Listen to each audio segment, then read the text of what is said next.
Hello and welcome to our morning edition of Arirang News. We begin with these stories making the headlines at this hour. South Korea's Group A match against South Africa at the FIFA World Cup has just kicked off in Mexico, as Korea aims to reach the knockout stage for the fourth time in its World Cup history. A win or a draw would secure a second-place finish in the group and a spot in the knockout stage. Global oil prices have dropped to their lowest level since before the Iran war, amid easing concerns over disruptions in the Strait of Hormuz. Brent crude futures fell nearly 5% to $73.50 a barrel, marking its lowest level since February 27, the day before the Middle East conflict began. Today, June 25th, marks 76 years since the outbreak of the Korean War in 1950. We look back at how the Korean War is remembered more than 7 decades on and meet a war veteran who is working to preserve the memories of the conflict for future generations.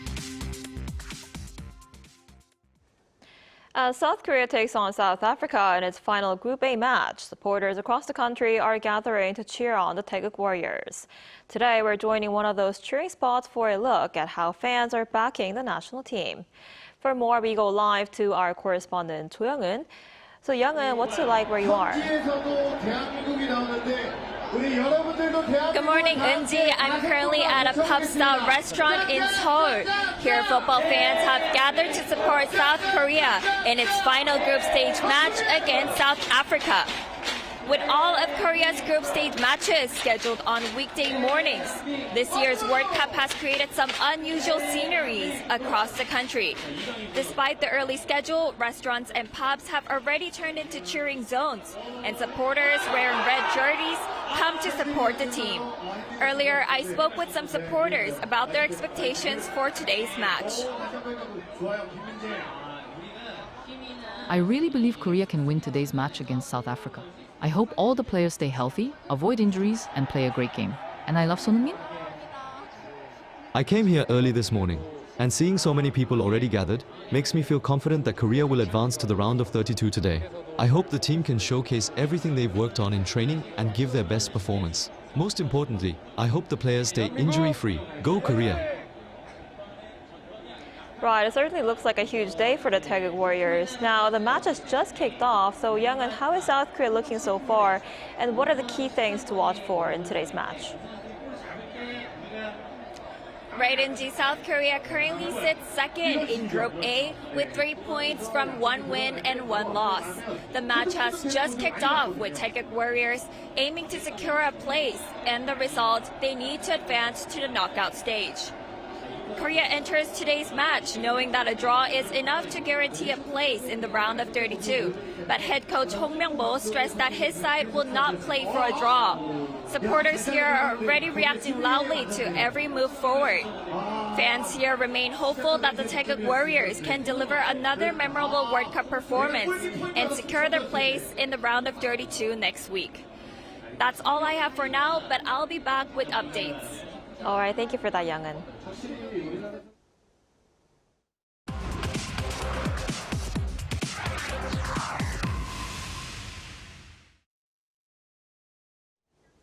Today, June 25th, marks the 76th anniversary of the outbreak of the Korean War.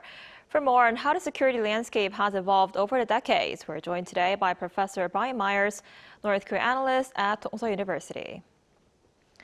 Professor Myers, thanks for coming on today. Thank you for having me. So the Korean War ended with an armistice rather than a peace treaty. So how has that shaped security dynamics on the Korean Peninsula so far and in the broader region over the past 7 decades? Well, the fact that it didn't end in a peace treaty, I think, made it easier for America to justify a permanent military presence here. And it has helped to justify an even bigger U.S. presence in Japan. But would everything be different now if a treaty had not been signed? If a treaty had been signed? I don't think so, because South Koreans would likely have continued wanting U.S. military protection anyway. And second, this is such a strategically important location for the United States. I mean, during the Cold War, its main objective in Asia was containing the Soviet bloc, and now its main objective is containing China. So the peninsula is just as important to American interests as ever. So I think if a treaty were signed tomorrow, it would certainly reduce tensions, but I don't think it would change the security dynamics in a very big way. I see. And President Lee Jae-myung recently said he discussed a step-by-step approach to North Korea's denuclearization with U.S. President Donald Trump during their recent meeting on the sidelines of the G7 summit in France last week. He also told Trump that sanctions and pressure alone would not resolve the nuclear issue. So does this suggest a shift in the administration's policies toward North Korea? Not at all. You know, that's been the progressive or the left-wing consensus on this topic for the past 20 years. In fact, it was exactly 20 years ago in 2006 that the UN first imposed sanctions in response to the North's nuclear program. And even then, the South Korean left was highly critical of them, and the Roh Moo-hyun administration made sure that inter-Korean activities were exempted. And President Lee's position has always been support for a soft line approach for trust building and economic cooperation and so on.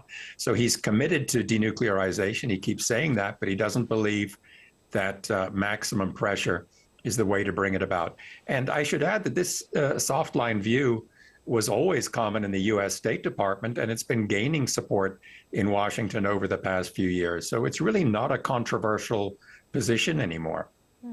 I see. And now that the U.S. and Iran have signed a preliminary deal, could the Trump administration shift its focus from the Middle East to North Korea? Do you see any realistic prospects for resuming talks between Trump and Kim Jong-un? No, I don't, because a peace treaty or any kind of peace deal with Iran would not hold for long unless America can compel Israel to abide by the conditions, which seems unlikely. So the Middle East is going to preoccupy Trump at least up until the midterm elections in November, which are going to bring more headaches for him.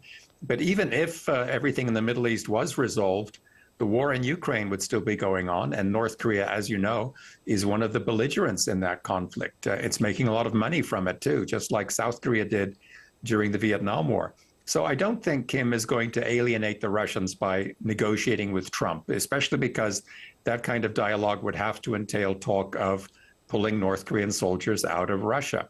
Apart from which, I'm afraid America's credibility has been damaged by its killings of top Iranian officials. So it's not 2018 anymore, to put it very mildly. And I think the North Koreans are going to hold off on talking to the Americans for quite some time to come. And Korea's prime minister is currently visiting China. What role can China play in creating the conditions necessary for renewed inter-Korean dialogue and talks between North Korea and the United States? Well, it could play a very important role. It could use economic pressure to force Kim Jong-un to engage in talks with Washington or Seoul. But why on earth would China want to do that? I mean, the Americans' goal is to drive a wedge between Pyongyang and Beijing, and they also want to get their hands on some of the tungsten and rare earths that the Chinese are now so cheaply extracting from North Korea for their own tech industry. The South Koreans want those resources too, of course.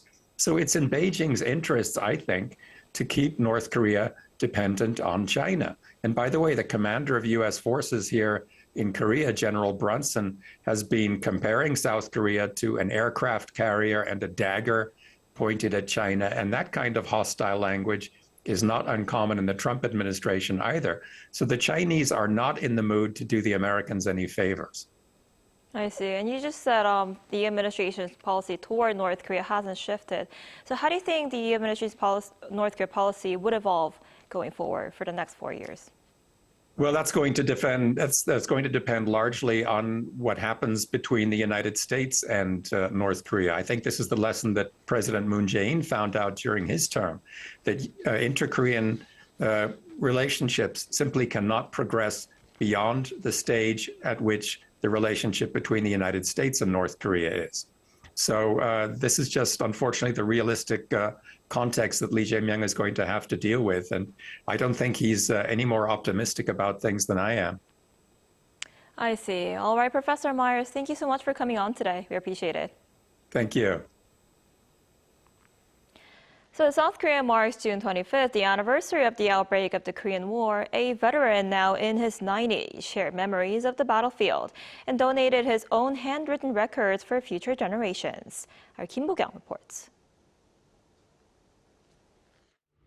Private First Class Han Hina served in the Korean War as a member of the reconnaissance company under the armored battalion of the Capital Division.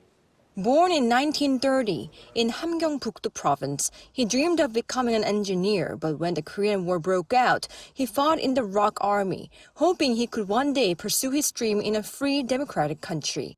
He has weaved together fragments of his memories from the war that he personally experienced and published a book. It wasn't just once or twice. I survived many times when I could have died. And even I think it's a miracle that I'm still alive. I believe I faced those moments bravely and fought hard to stay alive. I wanted future generations to learn about sacrificing for their country.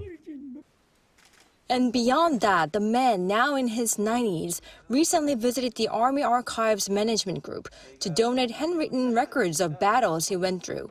Since 2020, it has been gathering and restoring more than 81,000 Korean War military records, with around 50,000 have been restored to date.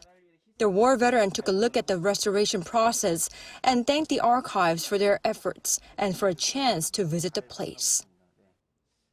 The records of the Korean War contain the sacrifice and dedication of those who served before us and are an important part of our national heritage. We will preserve these records and pass them on to future generations. Veteran Han visited the Army Headquarters Hall of Honor and found the name of Staff Sergeant Kim Byung-chil, his superior and comrade who died in his place during the Battle of Sandugoksan, one of the major mountain battles on the eastern front of the Korean War. As he gently touched Kim's name and seemed to recall those days, he saluted with respect, with tears running down his face. The memories of a war veteran, preserved through his records and writings, can help future generations understand history and reflect on the meaning of patriotism. Kim Bo-kyung, Arirang News, Keryong.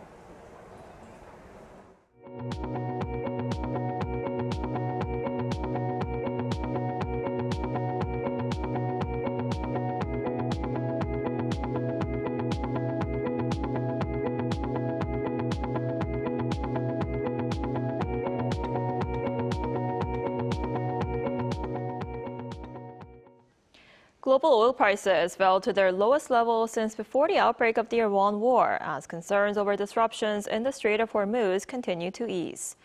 Meanwhile, U.S. stocks closed mixed ahead of key earnings reports, but Micron Technology's stronger than expected results sent its shares surging in after-hours trading. Our Lee Seung-jae has more. Global oil prices fell to their lowest levels since before the outbreak of the Iran war on Wednesday, as concerns over disruptions to shipping through the Strait of Hormuz continued to ease. Brent crude, the international benchmark, dropped nearly 5% to $73.50 a barrel during intraday trading, its lowest level since February 27th. U.S. benchmark West Texas Intermediate fell 3.8% to $70.43 a barrel, briefly dipping below the $70 mark during the session. The decline came after the International Maritime Organization announced that Iran and Oman would begin coordinating a large-scale evacuation of more than 11,000 stranded seafarers through the Strait of Hormuz. The move reassured markets that a key global shipping route could remain operational despite ongoing tensions in the region. Meanwhile, U.S. stocks ended mixed as investors remained cautious ahead of earnings from memory chip maker Micron Technology. Selling pressure continued in technology shares, particularly among artificial intelligence-related companies and other major tech names. The Dow Jones Industrial Average rose 182 points, or 0.35%, while the S&P 500 slipped 0.1%. The tech-heavy Nasdaq fell 0.43%. Not all sectors moved lower. Airline and travel stocks gained ground as falling oil prices raised hopes for lower fuel costs and improved profitability. After the closing bell, however, attention quickly shifted to Micron Technology. The memory chip maker reported another record-breaking quarter, fueled by surging demand for AI-related semiconductors.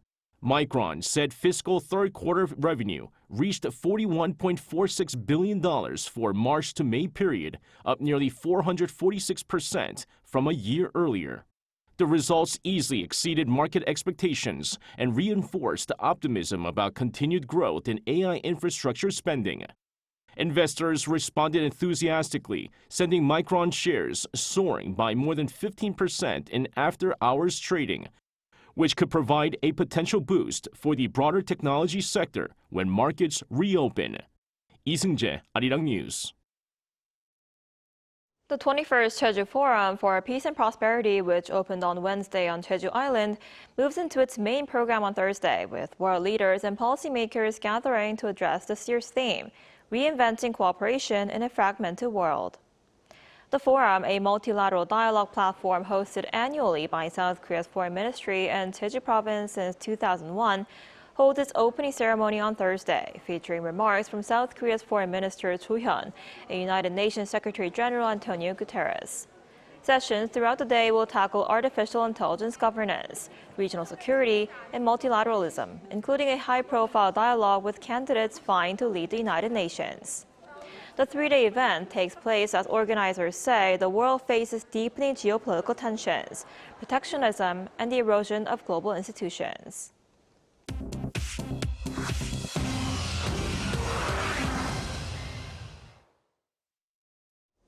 Good morning, I'm Cho Ji-hyun, and this is The World Now.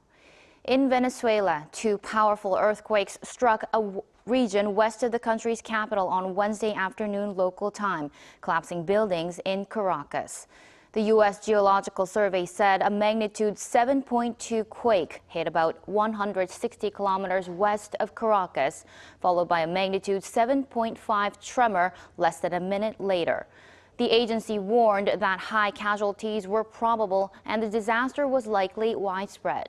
Tsunami warnings issued for Puerto Rico and nearby islands were withdrawn within about an hour. A deadly heat wave tightened its grip on Western Europe on Wednesday, killing dozens, straining power grids, and shutting schools and landmarks as forecasters warn that the extreme temperatures driven by the Omega block could last until the weekend.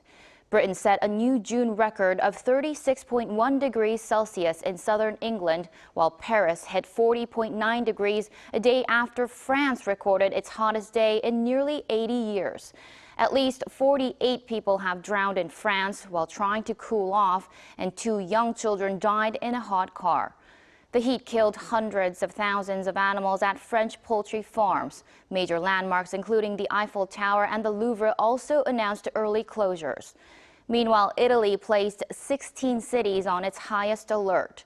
Meteorologists likened the conditions to the 2003 heat wave that caused an estimated 80,000 deaths across Europe, warning Europe is warming at twice the global average. France confirmed its first Ebola case on Wednesday in a doctor who recently returned from a humanitarian mission in the Democratic Republic of Congo. French authorities placed the doctor in isolation and identified the 5 passengers seated near him on the flight to France. The French Health Ministry said the risk to the wider European population remains low. The World Health Organization chief urged against panic, saying that fewer than 30 Ebola cases have been detected outside Africa in the past 50 years. Congo's outbreak of the rare Bundibugyo strain has now infected 1,118 people and killed 291, the most confirmed cases within the first month of any Ebola episode on record. Keiko Fujimori will become Peru's first elected female president on her 4th attempt after taking an unbeatable lead with nearly 98% of votes counted on Tuesday. Fujimori narrowly defeated leftist Congressman Roberto Sanchez in a June runoff in one of the closest elections in the country's history. Sanchez has alleged fraud and refused to recognize the result, though international observers said both rounds proceeded normally.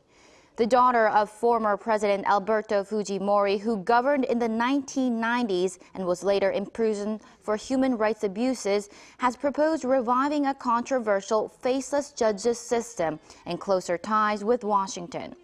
Her 5-year term begins on July 28th.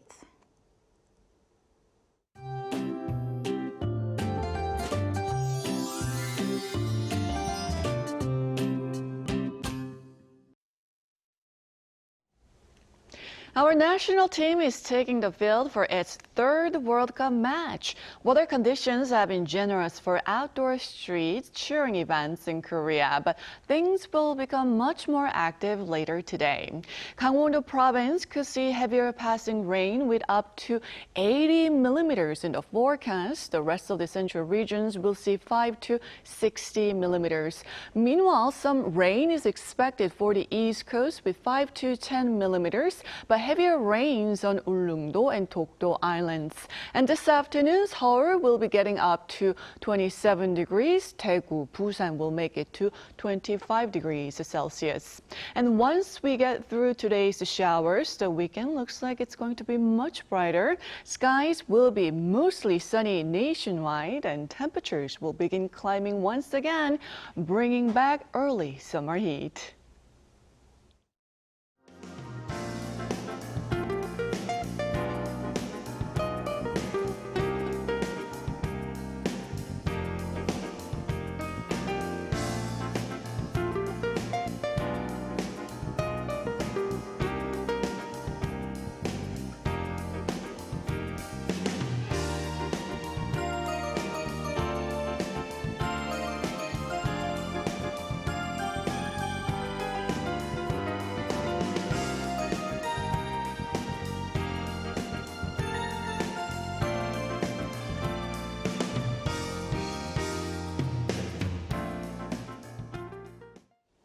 That's all we have for this morning. Arirang News will be back at noon Korea time. Thanks for watching.